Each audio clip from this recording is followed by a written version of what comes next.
In the fog-heavy hills of southern Vermont, where winding roads vanish into pine forests and old stone churches sit like forgotten relics, there exists a town few maps bother to name, Ashbourne Hollow.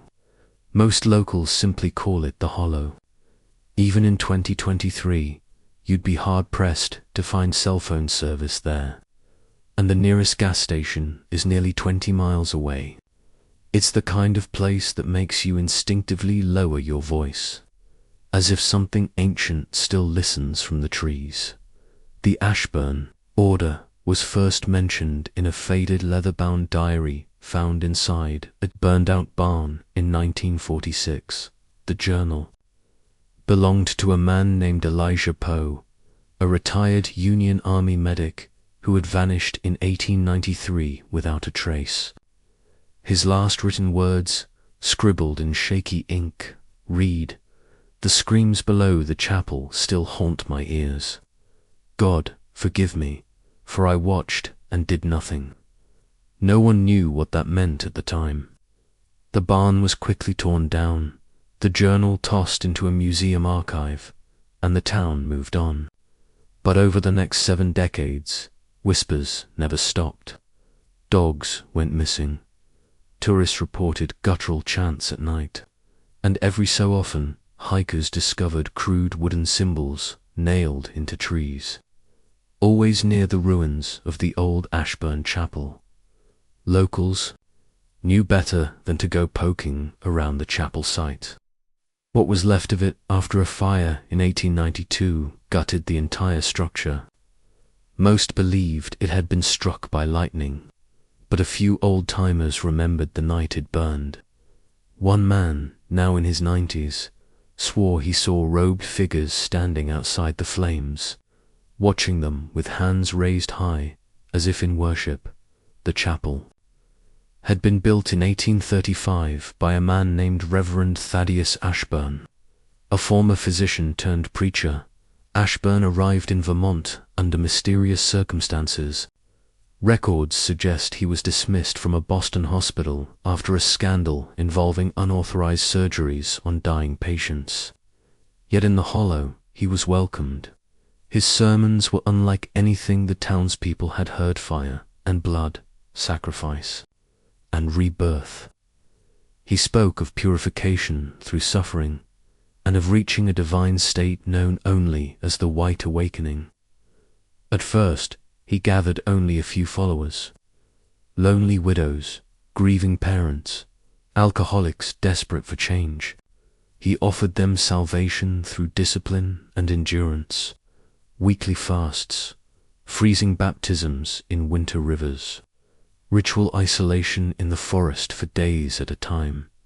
But slowly, the order grew. By 1842, nearly half of Ashbourne Hollow was under his spiritual grip. What drew people in wasn't just faith, it was fear. Reverend Ashbourne claimed to receive visions directly from a celestial force he called the Mouth of Purity. He described it as a voice without language, something that communicated through pain, silence, and ritual. His sermons turned darker. He preached that sin was not forgiven but burned out, that the body must suffer for the soul to rise. And his followers believed him. Town records from 1844 show that 11 people died in a single winter under unexplained circumstances. 6 were buried without ceremony. 2 were never found. And 3, according to an anonymous letter sent to the county magistrate, were prepared for ascension in the chamber below. Authorities dismissed the letter as the ramblings of a madman. No investigation followed. The Ashbourne order continued its ceremonies undisturbed. But something changed in 1851. A young woman named Sarah Wells, daughter of a blacksmith and known for her skepticism, was invited to join the order.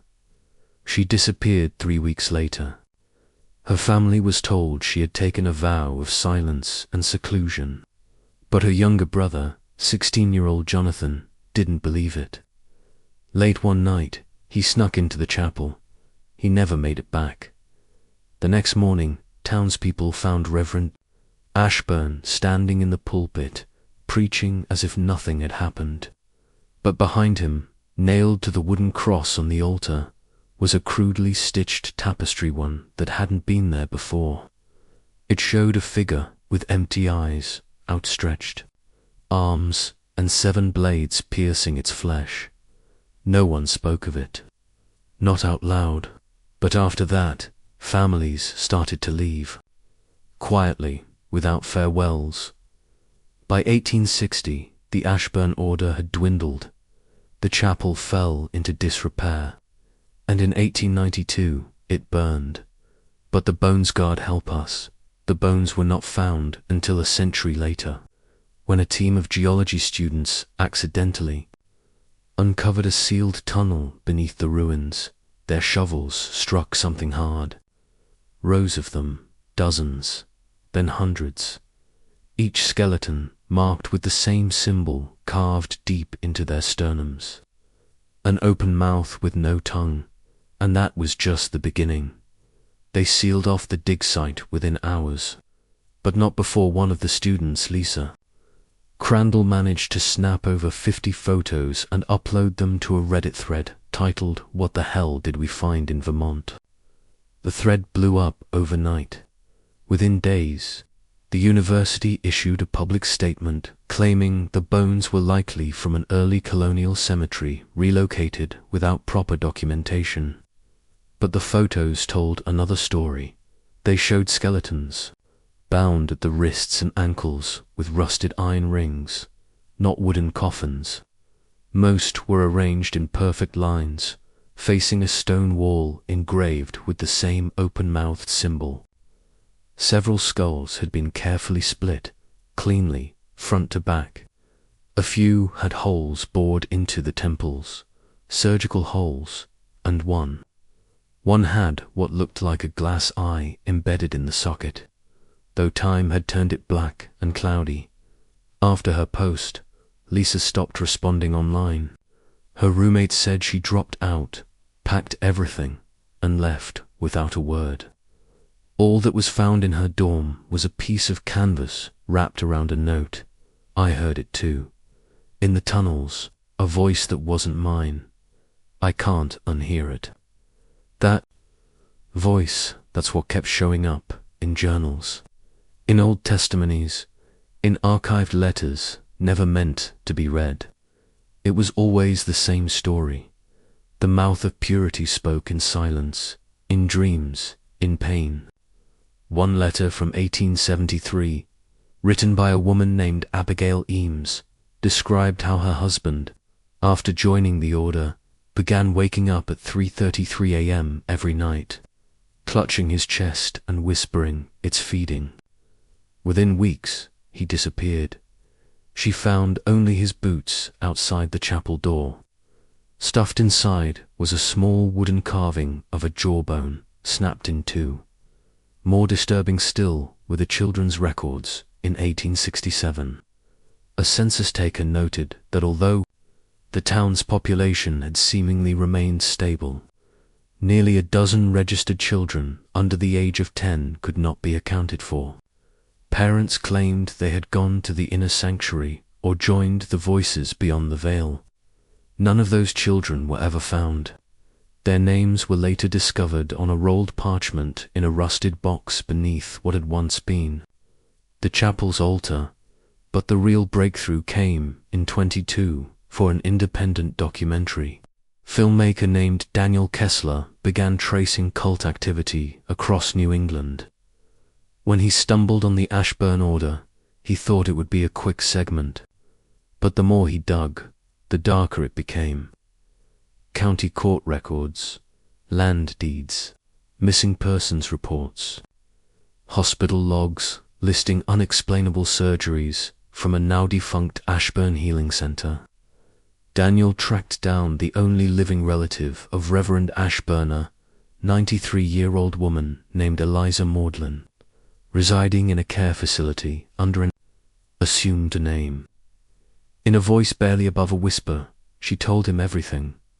She claimed she was just a girl when her mother Ashbourne's granddaughter brought her to the White Room, a chamber deep below the chapel where a single massive stone mouth was carved into the wall. She remembered being told to kneel, to listen, that if she stayed quiet enough, long enough, the mouth would speak. And it did. It asked me for something, she said, her eyes distant. It asked me to come back. Daniel pressed her for more, but she suddenly screamed, "Don't you hear, it?" and had to be sedated. He left with only one item she allowed him to take, a map hand drawn of the tunnels beneath Ashbourne Chapel. There were no less than 6 chambers marked with symbols. One had no name, only a black circle with an X through it. The next day, Daniel went down into the ruins with 2 local guides. Only one came back, and he never spoke again. The survivor's name was Caleb Rourke, a part-time hiker and history enthusiast who had agreed to guide Daniel and his cameraman into the Ashbourne tunnels. When search and rescue found him 2 days later, he was curled up at the base of a pine tree half a mile from the ruins, barefoot, shivering, and covered in blood that wasn't his. His fingernails were torn, as if he'd tried clawing through something hardstone, maybe. He didn't say a word. Not at the hospital, not to the police, not even to his own brother, who sat at his bedside for 9 days, until Caleb finally muttered just one sentence before slipping into a coma. "It's not dead. It's waiting." They never found Daniel or the cameraman. No bodies, no gear, nothing. But weeks later, an envelope arrived at Daniel's sister's apartment in Hartford. No return address. Inside was a single SD card. The footage was fragmented, shaky, clearly ripped from a body cam or handheld camera, but what it showed was unmistakable. Daniel and his crew descending stone steps carved into the rock beneath the chapel ruins. Their flashlight beams barely pierced the pitch-black corridors, lined with symbols burned into the stone, not etched. Something about them felt alive, pulsing like they were bleeding shadow. In one clip, Daniel stood before a massive archway, its frame constructed from what looked like jawbones, hundreds of them. He whispered, "We shouldn't be here," but kept going. The final minute of footage was incomprehensible chaos, a deep rumbling sound, and then a voice.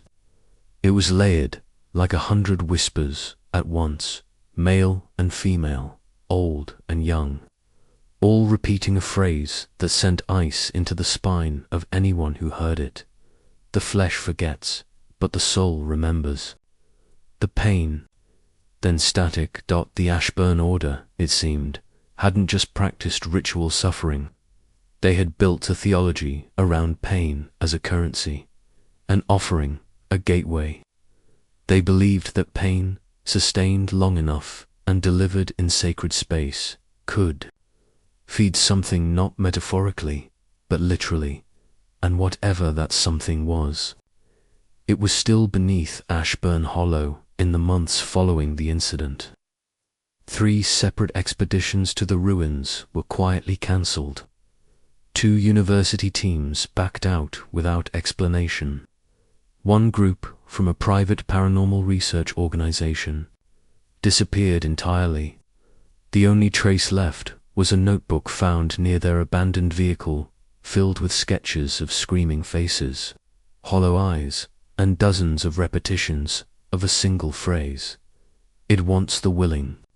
By late 2024, the Vermont Historical Society locked access to the entire Ashbourne region, citing environmental hazards. But locals knew better. They said the trees had changed, grown wrong, bark twisting into patterns, some of which now bore unmistakable symbols. Hikers reported hearing singing in the wood, soft and tuneless, like voices mimicking a lullaby with no melody. One hunter swore he saw a boy with no eyes standing by a stream. When he blinked, the boy was gone but in his place lay a bundle of wet hair and bones wrapped in cloth. Meanwhile, a new online forum emerged on the dark web. A private group, invitation only, their symbol, an open mouth with no tongue. Their tagline, suffering is the price of clarity. Some say the Ashbourne order never died. It evolved, it spread, it hid in plain sight, and others, those who've heard the mouth in dreams, say it's calling again. By early 2025, the legend of the Ashbourne order had become more than a whisper. Among conspiracy circles it had become a magnet for the desperate, the curious, and the damned.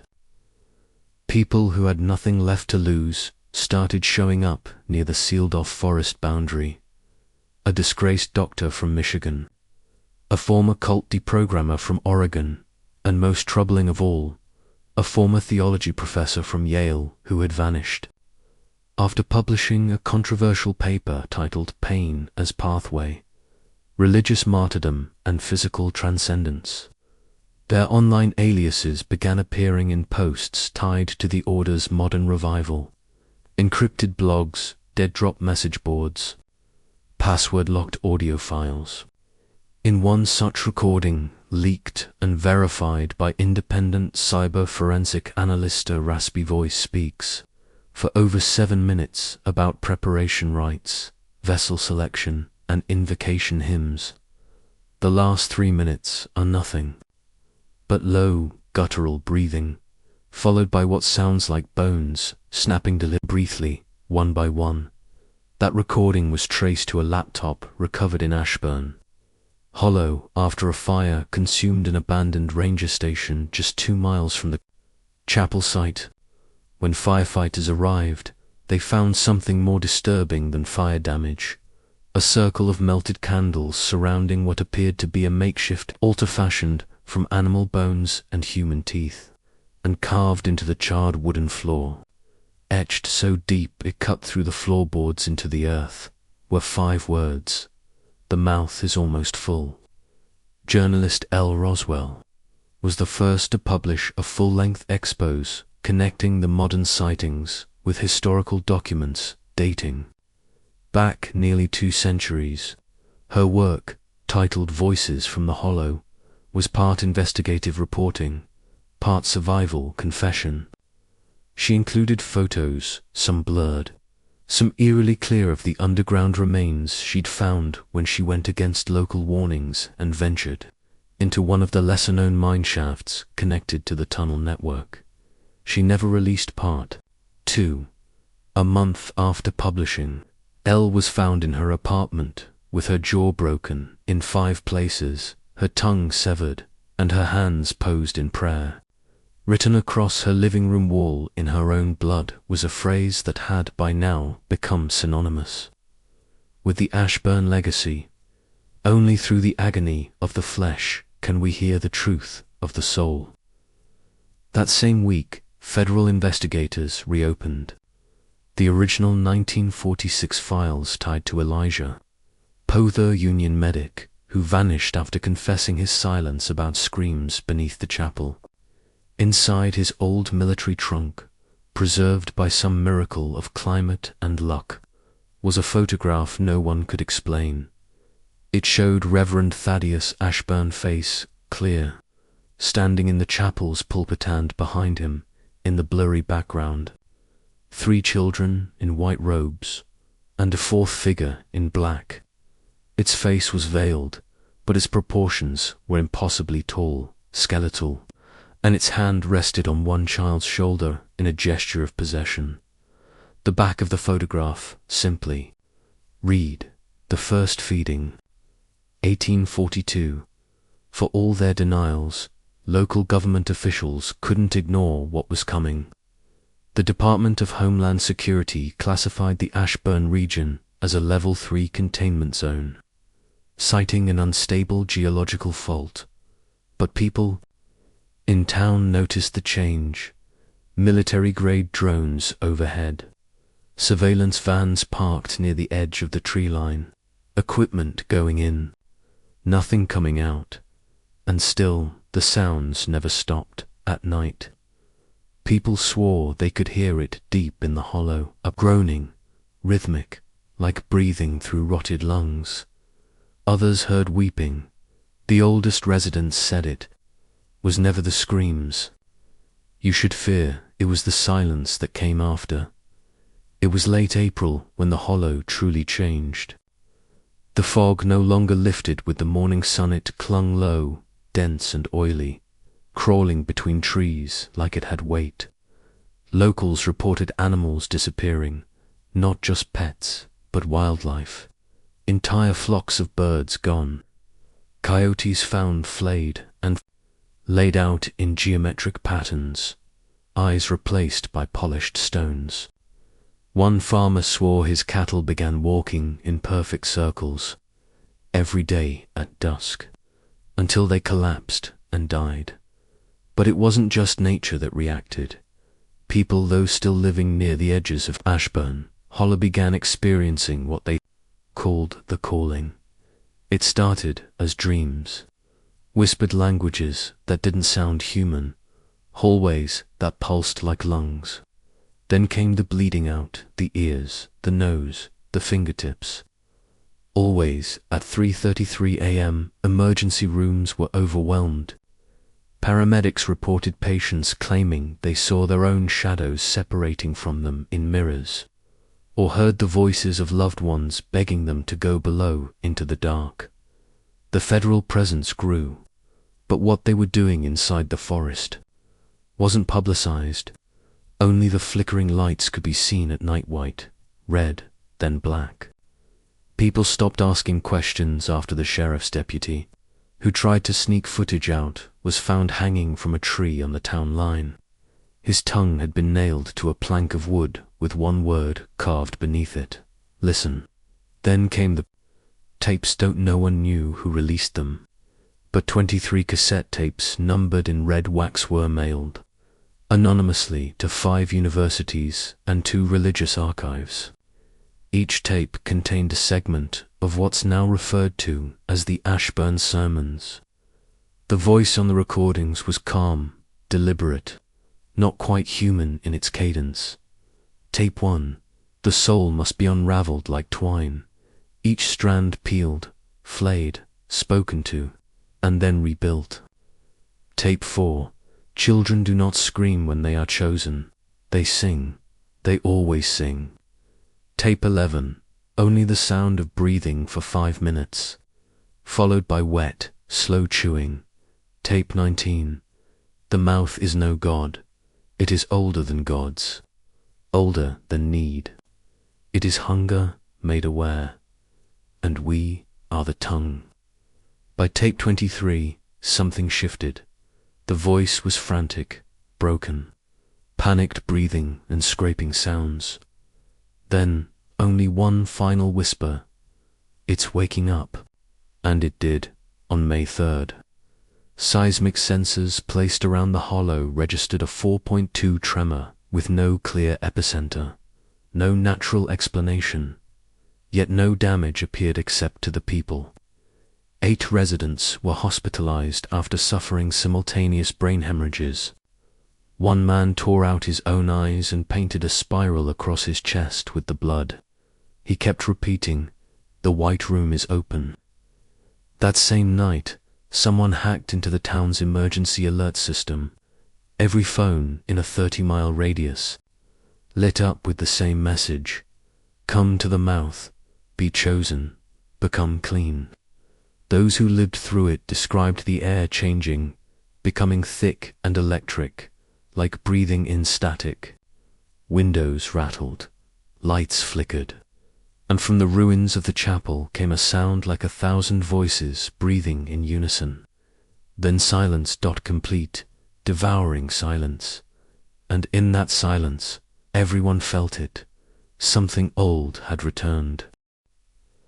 By mid-May, Ashbourne Hollow had become a name spoken only in hushed tones, even by those tasked with investigating it. Journalists who once scrambled to get inside the sealed perimeter now refused assignments. Government contractors began resigning in waves. One drone operator quit after reviewing footage from a thermal flyover. When pressed for details, all he said was, there were more heat signatures underground than above. Hundreds, maybe thousands, and they were all looking up. Satellite imaging was quietly pulled offline. The forest canopy above the chapel, ruins now pulsed with unnatural warmth, as though something beneath was radiating through the soil. Trees began twisting unnaturally, not from wind or rot, but as if pulled bent toward the center of the hollow. Then the town cemetery cracked open. It began with one grave, a 19th century headstone belonging to an Elias Carr. Thornton, aged 9, ascended 1843. Ground crews found his coffin empty, but beside it, 6 feet deeper than expected, they discovered a tunnel carved by hand. Inside were skeletal remains, mouths wide, each with a symbol carved into the back of their skulls.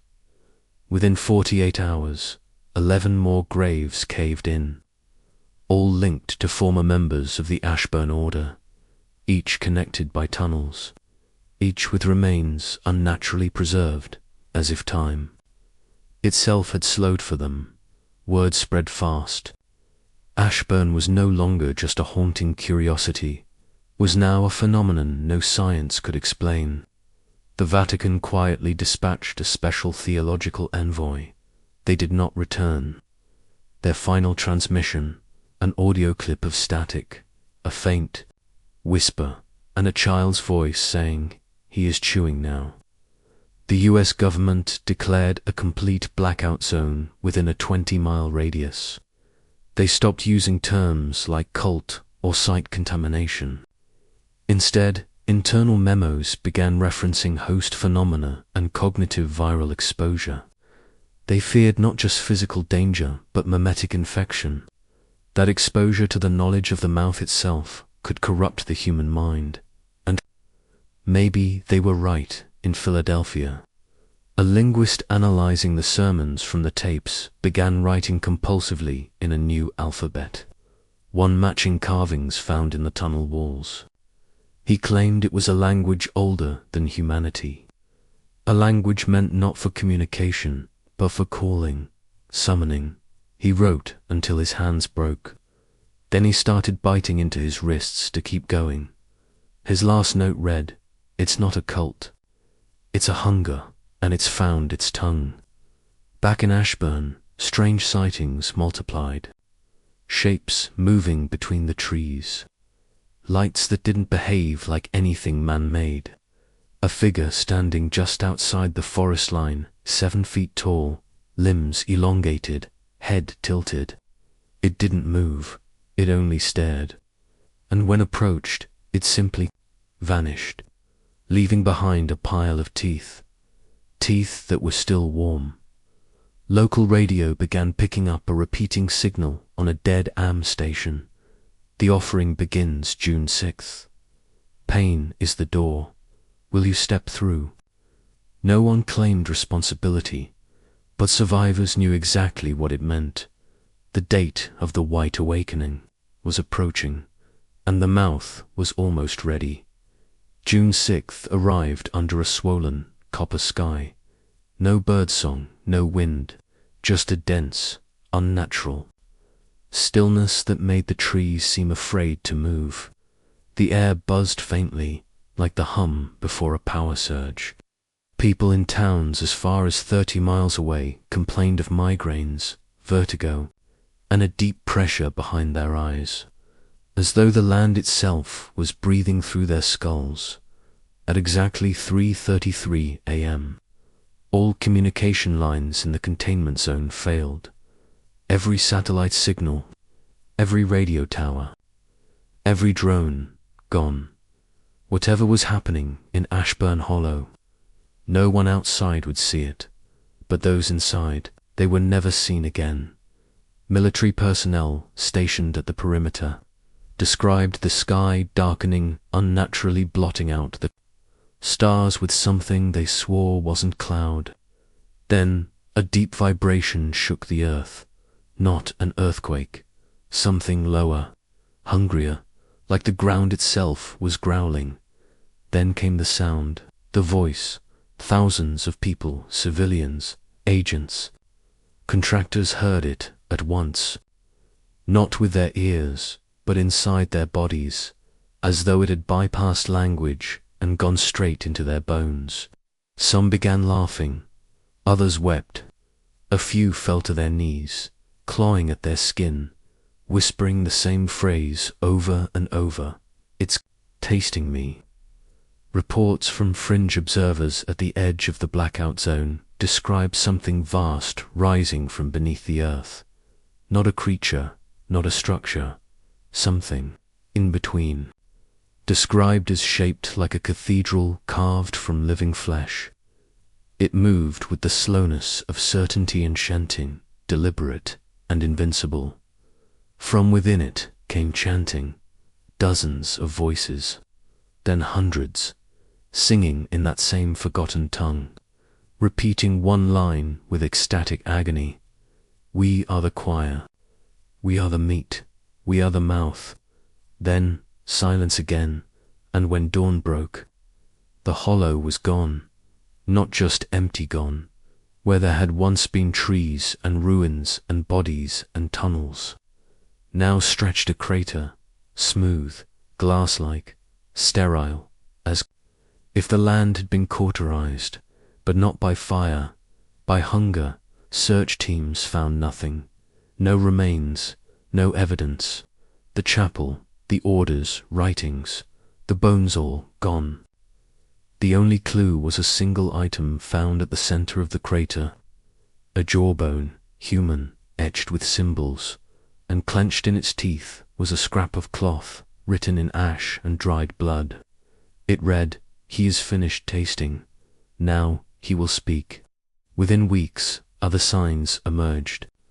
Identical symbols were found in remote locations, caves in Chile, tombs in Croatia, a long-forgotten monastery in the Himalayas.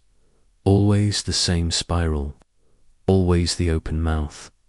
And in each place, people began dreaming again, dreams of tunnels, of screaming children, of voices whispering sermons beneath their skin. The mouth hadn't fed on people, it had fed on belief, and now it had enough. It's been 6 months since the hollow disappeared. The crater remains untouched, sealed by military cordons, wrapped in lies. A geological collapse, they claim, unstable terrain. But the towns nearby know the truth, or at least enough to stay away. They whisper of the voice that never really left, the way radios flicker with static at night, the dreams returning stronger than ever, the fact that no animals enter the woods anymore. They say some still hear the sermons in Boston. A church choir vanished during evening mass. Left behind were open hymnals, pews soaked with sweat, and a single line burned into the pulpit: "We will sing again beneath the teeth." In Berlin, a neuroscientist collapsed mid-lecture after scribbling the mouth sigil over and over on her presentation slides. She awoke screaming, not from pain but ecstasy, claiming she'd seen the divine organ that swallows time. In Morocco, an ancient well was unearthed with the same spiral symbol carved into its rim. Villagers who drank from it reportedly developed lesions shaped like teeth along their spines. Patterns were forming, not coincidences. Echoes. And then came the final transmission on December 13th, 2025. A pirate signal hijacked news broadcasts across multiple continents. Television screens turned black. Audio was distorted layers of whispers in dozens of dialects. Then a single phrase, "He has learned to speak," followed by static, and after that, things began to shift. People speaking in tongues they'd never heard before, Children drawing blueprints of rooms no one had seen, with markings no one could translate. Surgeons encountering organs in bodies that shouldn't exist, folds within folds. They said, like something waiting to open. But the most terrifying revelation came from linguists studying the sermon tapes. The phrase repeated throughout: the tapes, the flesh forgets, but the soul remembers. The pain was finally translated backward. Using spectral analysis, it wasn't a warning, it was an invitation. We forget to suffer, come home. Those words weren't just heard, they were felt in the blood, in the bones, in the faint places between dreams and waking, where memory doesn't belong. Around the world, the phrase began appearing without context, etched into mirrors, whispered by dementia patients, carved into the bark of trees in forests untouched by man for decades. No one remembered doing it, but everyone who saw the phrase reported the same thing: a faint pressure behind their teeth, a tightening in their jaw, and a sudden, overwhelming urge to kneel. Governments called it mass psychosis. Churches called it the end of days. But those who heard the voice again knew it was neither. It was a recall, those marked in blood, those who had fed it unknowingly through belief, obsession, curiosity, or were being summoned. Not physically, not yet, but their minds were folding inwards, like flowers dying in reverse. They began building against symbols in their basements, bone altars in old barns, diagrams on bathroom walls made from hair, spit and ink dot, and one by one, they began remembering things they'd never lived. The boy beneath the altar, the mouth that blinked, the song with no sound in a shuttered psychiatric wing in Denver, Colorado. A man named Alan Rigsby, who had been catatonic for 12 years, sat up in bed. He hadn't moved since 2013, not a blink, not a word. But on December 31st, 2025, he stood, calmly, and spoke a language no one recognized. His first phrase was captured by the night nurse. The choir has been heard. Now, the tongue must return. He walked out of the hospital barefoot. The security footage showed something impossible: patients in other wings rising from their beds as he passed. Some screamed, some followed. 4 died before sunrise. All had one thing in common: they'd written the phrase on their arms in pen, in blood, or scratched into their skin, "Come home." But home wasn't a place, it was a state. A mind broken just right, a body bent in, prayer and pain, a soul stretched until it frayed, until it could be fed through that smiling, gaping, eternal mouth. And the mouth was no longer waiting. By January 3rd, 2026, entire blocks of cities went quiet, lights still on, TVs humming static, but no people inside.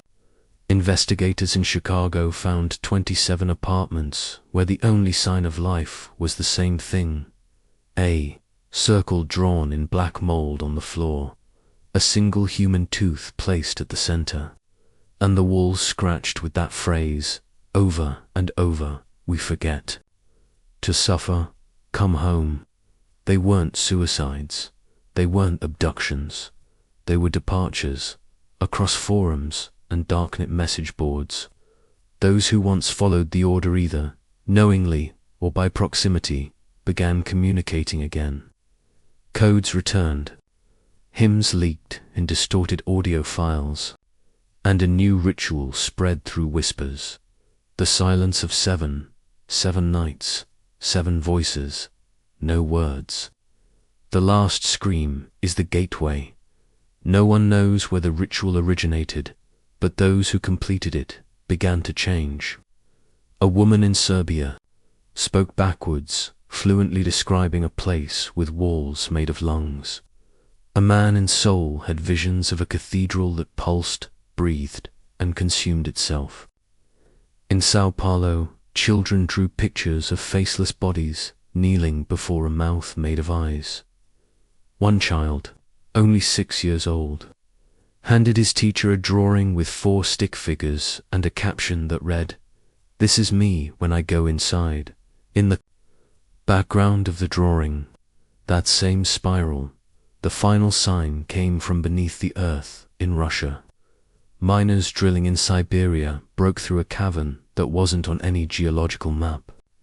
Inside were skeletal remains laid out in perfect formation rows of bodies, their mouths filled with ash and their fingers bent into the symbol of silence. On the wall, smeared in centuries-old blood, was a single message written in English. The mouth is no longer hungry. It had eaten all it needed.